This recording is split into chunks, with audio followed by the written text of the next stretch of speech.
Welcome to Formula World. I'm your host Dylan Shelley, and here's what's on this episode.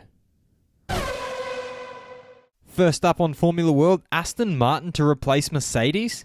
This first story segment will be a little different than usual, in that it will be a little more speculative and less straight news. Hopefully you enjoy it.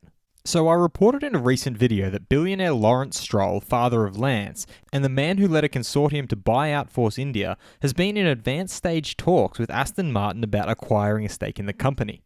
The figure that's been thrown around is £200 million for an estimated 20% stake. Now initially, and somewhat intuitively, this gave rise to the idea that Stroll would be doing this in a bid to bring Aston Martin to the grid as a part of Racing Point, given he already owns the team.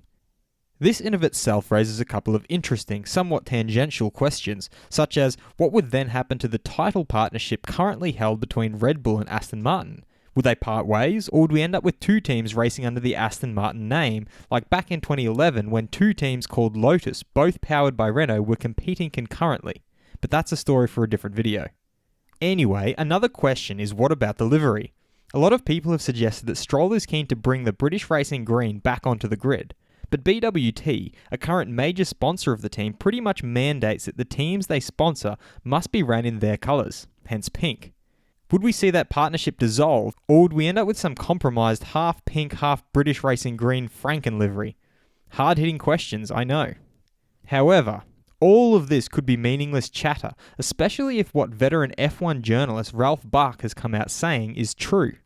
Bach has recently published an article, I'll leave a link in the description and pinned comment, heads up it's in German, that suggests that after plans for Toto Wolff to take over as the head of F1 fell through, apparently due to Ferrari vetoing the move, or at least threatening a veto, that Wolff is now forging new plans based on the premise that Mercedes may be looking to exit the sport sometime in the near future.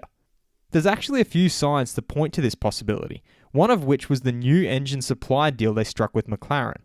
If Mercedes were to leave the sport, having a partnership with McLaren that would give them a well-funded de facto works team on the grid and would allow them to still be involved in the sport but at much less investment. Another potential point of interest, as pointed out recently by former F1 Supremo Bernie Ecclestone, is that Mercedes are yet to sign the new 2021 Concord Agreement, which is basically an agreement between all the teams, the FIA and F1, as to how the sport will run and who will compete and under what rules. I digress. How does any of that have anything to do with Lawrence Stroll and Aston Martin? Well, it's no secret that Stroll and Wolff have had a lot to do with each other over the past 2 years, and as is inferred by Bach and Ecclestone, it could follow that the two are potentially playing with the idea of teaming up to buy out Mercedes when they intend to leave the sport and bring in Aston Martin during the takeover. It's a very interesting idea, and one that is currently based on pure speculation. For one, Mercedes and Toto Wolff have come out recently stating that Mercedes intend to stay in the sport as a full team and don't have interest in being only a power unit supplier. And Mercedes not having signed the new Concord Agreement doesn't necessarily mean much because last I checked, nobody else has officially signed it. Correct me if I'm wrong there. And as for the link between Stroll and Wolff being frequently seen together, his son Lance has been affiliated with Mercedes-based teams since at least his debut in F1, and Lawrence is a well-known F1 enthusiast, so he could just enjoy spending time with another person equally as passionate, although not quite as rich, as himself. So there you have it, a rumour-filled, eye-catching off-season story that may have some validity, or it may just be something that helps us survive the days until the season opener in Melbourne. Either way, I'm keen to hear what you all have to say about it. Perhaps you've heard something I haven't. Let me know in the comments.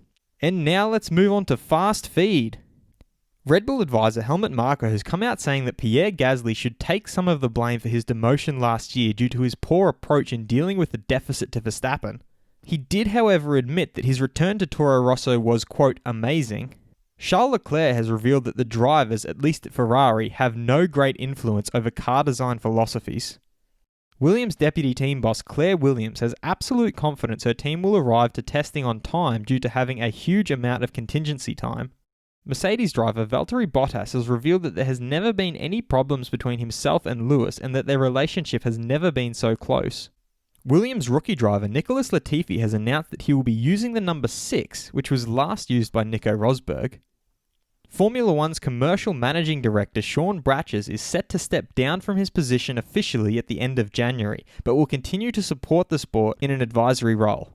And the F2 Championship will expand to a 22-car grid for the upcoming 2020 season, courtesy of High-Tech Grand Prix joining the category. Will Mercedes leave F1, and if they do, will Aston Martin take them over, or is this all part of Aston Martin joining Racing Point? Be sure to vote in the poll and let me know what you think in the comments. And if you like this video, feel free to subscribe and check out my others for all the latest in the world of Formula 1.